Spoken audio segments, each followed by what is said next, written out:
Thank you అధ్యక్ష. అధ్యక్ష, ఫార్మాసిటీలో దాదాపుగా 1400 ఎకరాల భూమి ఏదైతే తీసుకున్నాం అధ్యక్ష, గత ప్రభుత్వ హయాంలో 1500 కోట్లు పెట్టి అక్వైర్ చేసినాం. అదే ఇప్పుడు మనం ఫ్యూచర్ సిటీ అంటున్నాం అధ్యక్ష. 14,000 ఎకరాలు అధ్యక్ష. ఈ ల్యాండ్ అంతా కూడా ఇచ్చిన తర్వాత రైతులకు అందరికీ కూడా అక్కడ బాగా డెవలప్ అవుతుంది కాబట్టి ప్రతి ఒక్కరికి ఇళ్ల స్థలం ఇవ్వాలని ఆ రోజు కేసీఆర్ గారు డిసైడ్ చేసి ఒక అంటే 120 గజాల ల్యాండ్ని వాళ్ళకి ఇళ్ల స్థలాలు చొప్పున ఇచ్చాం అధ్యక్ష. 300 ఎకరాలలో లేఅవుట్ కూడా స్టార్ట్ చేసాం. డ్రైన్ కానీ హెచ్ఎండిఏ లేఅవుట్ అధ్యక్ష, అది కంప్లీట్గా వచ్చింది. వాళ్ళకు పొజిషన్ అప్పచెప్పమని గౌరవ ప్రభుత్వాన్ని కోరుతున్నా అధ్యక్ష.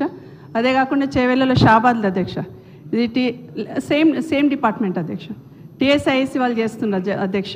షాబాద్లో కూడా సీతారాంపురంలో తీసుకున్నాం అధ్యక్ష. అక్కడ కూడా వాళ్ళకు గుంట భూమి ఇచ్చాము ఇళ్ల స్థలం, అక్కడ కూడా లేఅవుట్ కంప్లీట్ అవుతుంది, అది కూడా ఇవ్వండి అధ్యక్ష. మూడవది మీ నియోజకవర్గంలో అధ్యక్ష, మోమిన్పేటలో వెనకతల విలేజ్లో అధ్యక్ష 1200 ఎకరాలు తెలంగాణ మొబిలిటీ వ్యాలీ అని ఏర్పాటు చేస్తాం అధ్యక్ష. అక్కడ కూడా సేమ్ అట్లాగే అక్కడున్న రైతులకు కూడా ఒక గుంట భూమి ఇళ్ల స్థలాలు ఇవ్వాలని మీ ద్వారా కోరుతున్నాను అధ్యక్ష.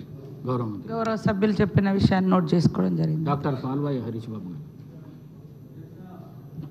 కాగజ్నగర్ పారిశ్రామిక పట్టణంలో సిర్పూర్ పేపర్ మిల్లు